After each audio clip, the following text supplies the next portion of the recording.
with the JD800. This is a really interesting synthesizer, the JD800, because it had the samples of the U110, but also some of the D50 style technology.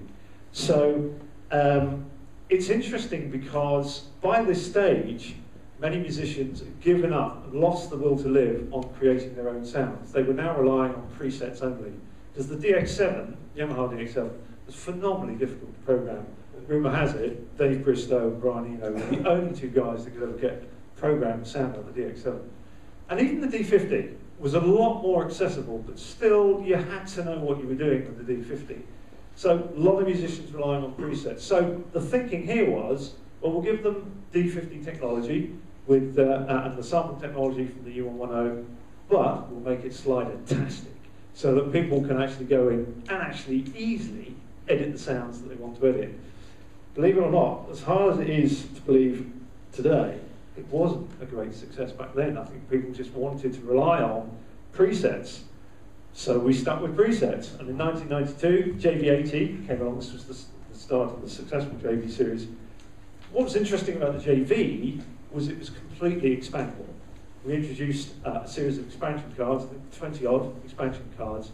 And the concept was actually quite simple. Why buy hollow new keyboards to get new sounds where you just expand the one you've already got? So underneath the JV, you have some expansion slots that you could put these expansion boards in. So by the late 1980s and the early 90s, there's another derivative of the synthesizer starting to appear, and that's the workstation. And don't forget, computers back then are still nothing like what they are now. So a lot of people wanting a tool that they can record everything on, create a whole song, everything from beginning to end. And that's what the workstation did. Loads of sounds, sequencer, storage, lots of effects, everything you need to create a sound.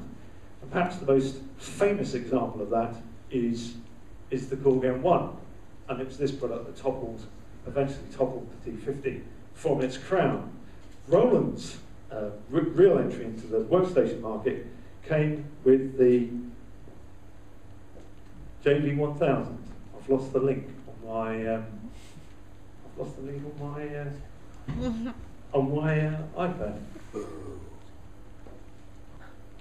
I'm going to stand by. I just somebody to stand around the corner to advance the slides for me. Can I ask you just to advance the slides for me until this restores itself?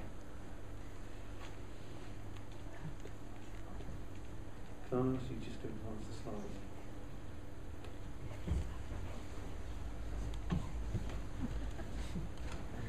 Well, JV1000. Not to start making iPads as well. I'm on a wireless connection here, and it's lost the wireless link. So the gentleman, I'm not even sure you can see me there. That's great. So this is the JV1000, which in '93 was Roland's first workstation, and you can see here it's expanded to 76 notes, and the sequencer even had its own screen up here on the right, and everything you needed for music to create your own music. We have the next slide. And jump to the next one. So by this stage, a lot of musicians were now asking to go back to the original way of working. Lots of knobs, lots of sliders, and being able to create their own sounds.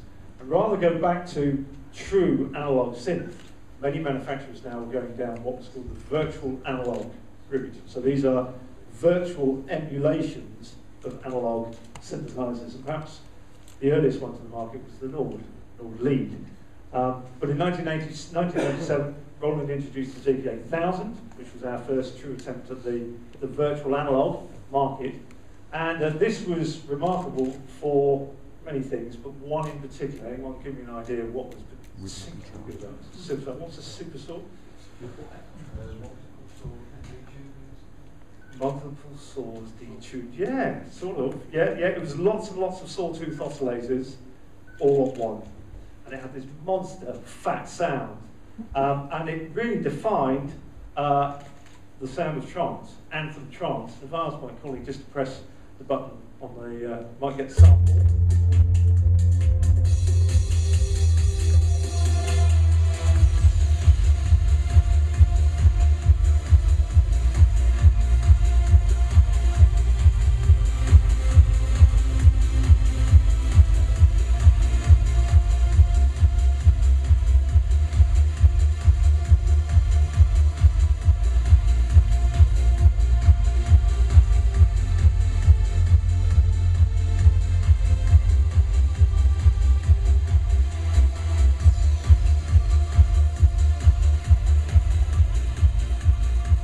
now we're going to jump into 2000, if I can ask for a jump in the slide. And if you can think about, ask for the slide to jump, and if you can think now, going back to the workstation concept, this model, the Phantom S, which came out in 2003, really was the workstation, everything you could possibly need. It had, for the first time now, audio sequencing as well as MIDI. Then, you know, if you wanted to add a guitar, you wanted to add vocals, you plug it in the back of the Phantom and you record that over the MIDI. It had sampling, and you can see the 16 pads up at the end. You could trigger all those samples from those pads. And it even had a new function called skip back sampling, which enabled you to sample the entire output of the sequencer into one audio track, leaving the rest of the sequencer free to start all over again. So it really was a very, very powerful workstation. Pass to the next slide. V-Synth came out in 2003, and this was really a combination of all of Roland's synthesizer technology all together, with the addition of one very important new technology, and that was Very-Phrase. Very-Phrase basically enabled you to take a sample and play around with it completely. You could stretch it, you could reverse it, you could slow it down, you could put it up a load of octaves, you could put it down a load of octaves. Suddenly you could take a real audio sample and be incredibly creative with it. And on the end there you can see the time trip pad. So with your finger you could literally control that sample, freeze the sample, reverse the sample, and I think I asked my colleague to press the button. There's an audio clip of that time trip pad manipulating a sample.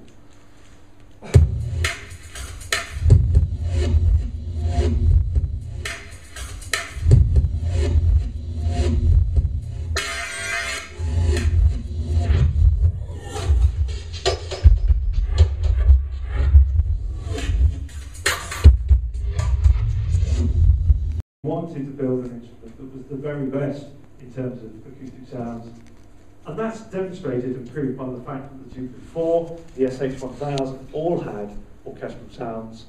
They weren't any good, but they all had orchestral sounds, and he wanted an instrument with the very best acoustic sounds, the very best synthesizer sounds, and also he wanted an instrument that was the very best performance-orientated keyboard for live work.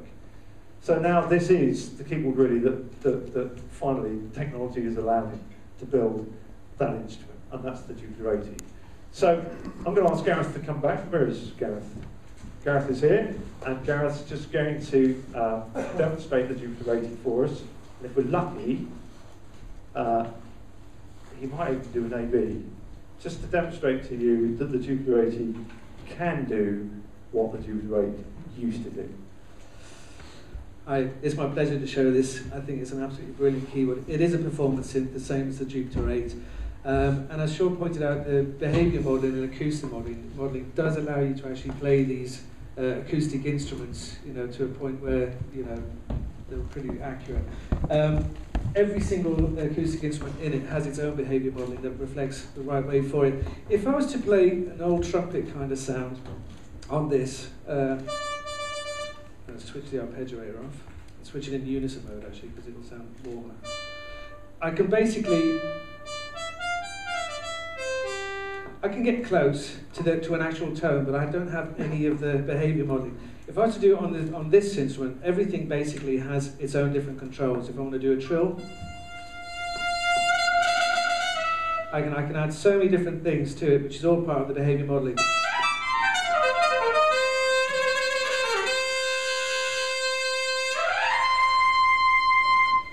And as I said, every single acoustic instrument has its own. For instance, this guitar, instead of just having a regular all the tones from a guitar, if I bend two notes together, I can bend up, and I can add strum, I can add harmonics, and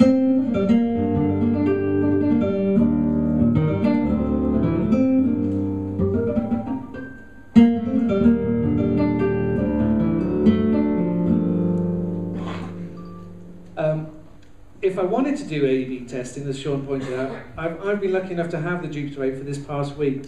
So I've taken the same waveforms, and what I'm going to do is I'm going to switch the reverb off. A lot of the songs, when you hear the Jupiter 8, sounds great because it's been going through lots of different effects. But basically, the raw sound of it is quite easy to copy using the low-pass filters on the Jupiter 8. And if I jump to this one,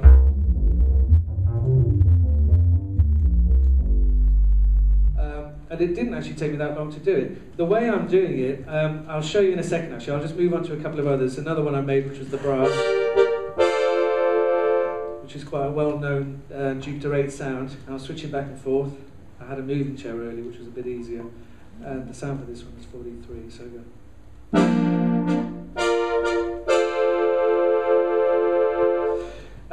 The difference is obviously I had 4 waveforms on that. I've got up to 21 different variations of waveform on here. And the way I'm doing this is, I don't know if you're familiar with the guy with all the editing software. On the keyboard, I can either click on to get my full editing screen, or via wireless, and I just want to make sure that I haven't lost my connection. No, I haven't.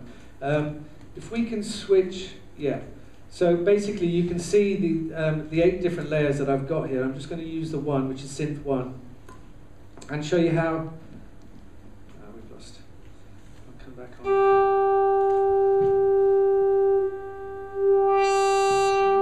So basically you can see all the different low pass filters. I have 3 oscillators per turn as opposed to the 2 that are running on there, and a maximum of 30 on this as opposed to the 16 on there. And this is called analog modelling, and this is what allows me to recreate the original sounds that were on the actual Jupiter 8 or Moog or sequential circuits, and I just run through each one and I can come through. Get the level the same.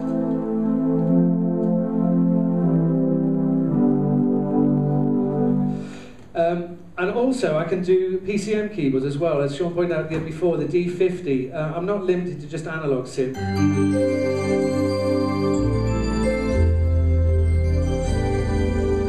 That was called Fantasy on the D50. It was very easy to make. And one other one I did was the Juno 106, because when I started doing keyboards, everybody wanted the Juno 106 bass for its fatness. The bottom end, and you can still use all the resonance and cutoffs on it as well. I can use up to 10 different splits on this. Now obviously technology has moved on a long way, and in the past that was incredible technology with 1 split, but I can do 10 splits on this, and I can have them anywhere across the keyboard using analog sounds or acoustic sounds.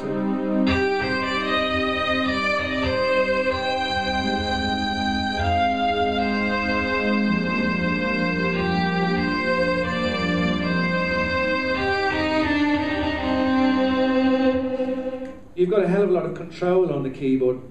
The arpeggiator on this is incredible. You have 128 presets built into it, but you have up to 12 different variations on board as well. And as we said, the similarity between the 2 keyboards is this is a performance keyboard. So this is a little arpeggiator I've put together using different things and just using the 1 sound basically, but using it over my 4 patches.